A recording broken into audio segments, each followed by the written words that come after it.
Okay mga boss, meron tayo ditong mini sporty na gagawin kasi tagas na yung langis niya sa shock sa unahan. So, ito yung ipapalit natin na dasil at seal.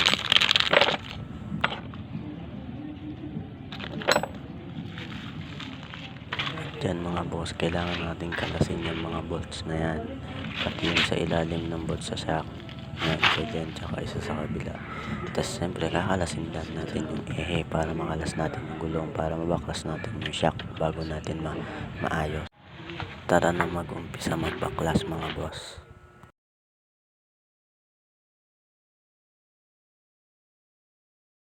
Sa part na yan, nilalagyan ko ng patungan para umangat yung gulong at para mabilis natin siya matanggal.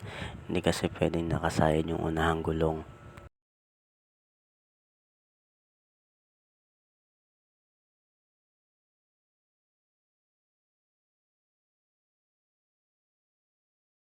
At yan na nga mga boss, nakalas na natin yung gulong.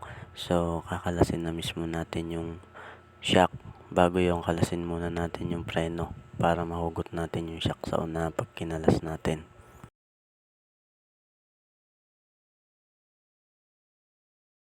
So, dyan sa shock na yan, bago mo makalas, meron dyan dalawang bolts na size 14. Kailangan mo lang siyang luagan para mahugot mo yung parehong shock na iyan.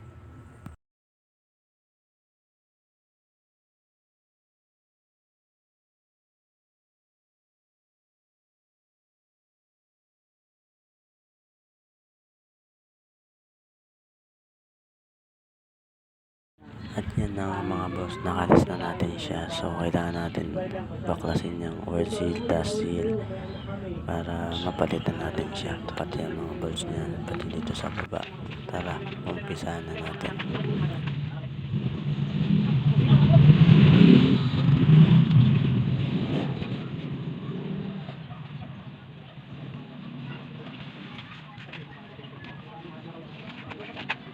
At yan mga boss, umpisahan ko ng kalasin yung dalawang bolts sa baba at sa taas.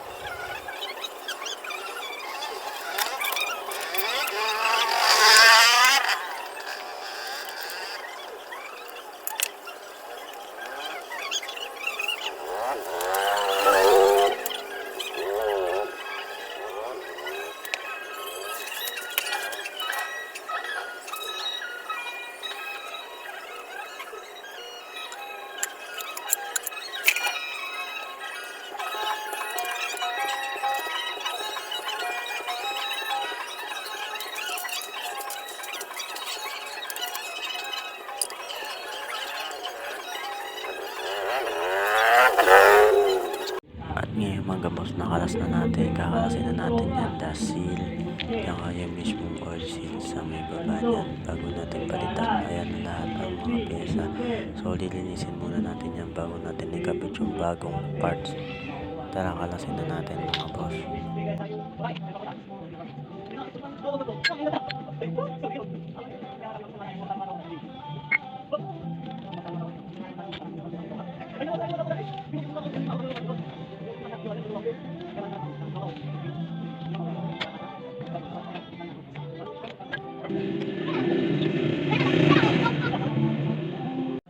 At yan nga mga boss, nakalas na natin, nalinis na rin natin yan. So, salpakan type na ito ang ikakabit natin. Tara boss, ikabit na natin.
Yan mga boss, naikabit na natin parehas.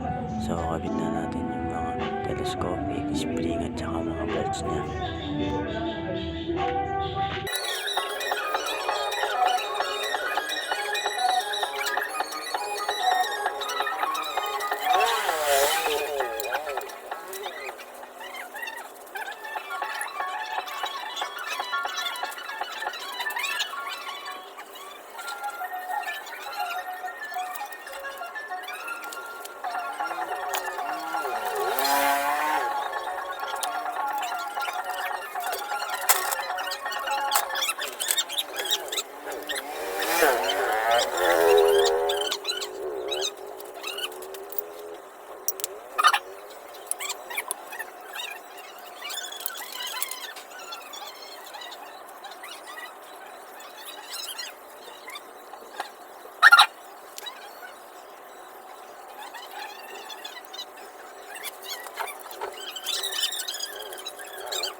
At yan nga mga boss, naikabit na natin siya. Hindi ko na napakita sa video. Tapos na tayo mga boss. So kabit na natin yung bearings niya. Salamat mga boss.